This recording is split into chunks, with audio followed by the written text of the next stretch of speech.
به حریم خلوت خود شبی که شود نهفته به خوایم،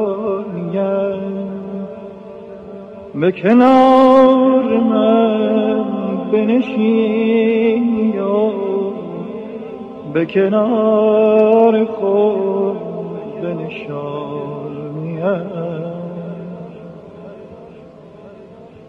من اگر که پیرم و ناتوان، تو مرا ز درگه خود مران، که گذشت در غمت جوان، همه روزگار جوان.